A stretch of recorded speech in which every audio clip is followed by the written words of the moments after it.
नमस्कार, इन खबर में आपका स्वागत है। कांग्रेस नेता राहुल गांधी को फौरी राहत मिली है। उनकी सजा को सस्पेंड कर दिया गया है और उन्हें जमानत दे दी गई है। इसके लिए आज राहुल गांधी पहुंचे थे। बहन प्रियंका और तीन मुख्यमंत्रियों के साथ सूरत। कांग्रेसियों का और कार्यकर्ताओं का जमावड़ा था। जैसे ही ये खबर आई, कांग्रेस खेमे में खुशी स्वाभाविक सी बात है। लेकिन जो सबसे बड़ा सवाल ये है कि राहुल गांधी की सदस्यता कब और कैसे बहाल होगी और कहां पे है इसमें पेच। जब सत्र न्यायाधीश की अदालत ने सजा को सस्पेंड कर दिया तो फिर सदस्यता बहाल होने में क्या दिक्कत है। दरअसल है क्या कि इस केस को दो पार्ट में देखिए। पहला पार्ट ये है कि जो सजा इनको सुनाई गई उस सजा को सस्पेंड करना एक बात है और जो कन्विक्शन है, दोष सिद्धि, जो दोषी करार दिए गए हैं उसको सस्पेंड करना दूसरी बात। तो अभी जो इनको राहत मिली है वो ये कि जो लोअर कोर्ट ने फैसला दिया था उस फैसले को सस्पेंड किया है सत्र न्यायाधीश ने और इनको अंतिम फैसला आने तक जमानत दे दी है। दरअसल इनकी तरफ से दो एप्लीकेशंस लगाई गई थी, एक जिसपे कि इनको राहत मिल गई और दूसरी वो कि इनके कन्विक्शन को भी सस्पेंड किया जाए।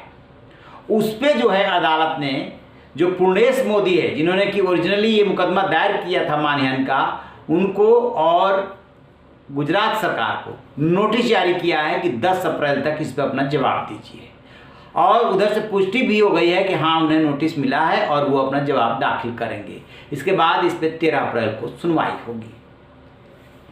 तो जो इनको सजा को सस्पेंड किया गया है, ठीक उसी तरीके से यदि उस पक्ष के जवाब से संतुष्ट नहीं होता है कोर्ट, तो राहुल गांधी को ये राहत दे सकता है कि जो सजा के साथ साथ जो दोष सिद्धि है उसको भी सस्पेंड किया जाता है, कन्विक्शन को सस्पेंड किया जाता है, तो फिर इनकी सदस्यता बहाल होने के लिए रास्ता खुल जाएगा।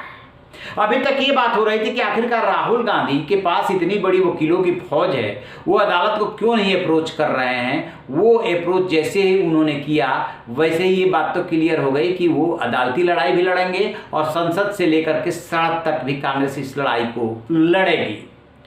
अब है क्या कि राजनेता या राजनीतिक दल जो राजनीति करते हैं उसमें निहित स्वार्थ तो होता ही है। क्या निहित स्वार्थ होता है? सत्ता हासिल करने का, अपने पक्ष में माहौल बनाने का।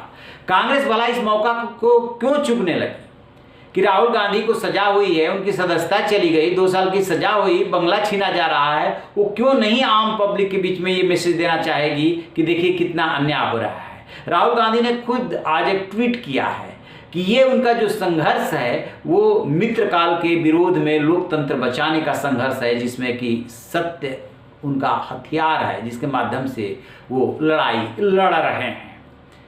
तो बातें दोनों तरफ से अपने अपने हिसाब से हो रही है, दोनों तरफ से अपने अपने हिसाब से फेवर लोगों की सहानुभूति हासिल करने की कोशिश की जा रही है। बीजेपी की तरफ से ये कहा गया कि आप अदालत को क्यों नहीं अप्रोच करते हैं, आपकी मंशा ही ठीक नहीं है। एक तो आपने पिछड़ी जाति का अपमान किया, उसके बाद से आप इसे सियासी रुख दे रहे हैं। दूसरी तरफ से क्या कहा गया कि ओबीसी का हमने अपमान किया ही नहीं, हमने तो वो बात बताई थी जो सामने दिख रही थी और इसको तिल का ताड़ बना दिया गया। खैर, तो अब कांग्रेस इसे भुनाने की कोशिश करेगी और राहुल गांधी की सदस्यता बचेगी या चली जाएगी, इस पर अदालत गुजरात सरकार से और पूर्णेश मोदी का नोटिस का जवाब आ जाने के बाद फैसला लेगी। इस पे हमारी नजर रहेगी। रही बेखबर, देखते रहिए इन खबर। Thank you.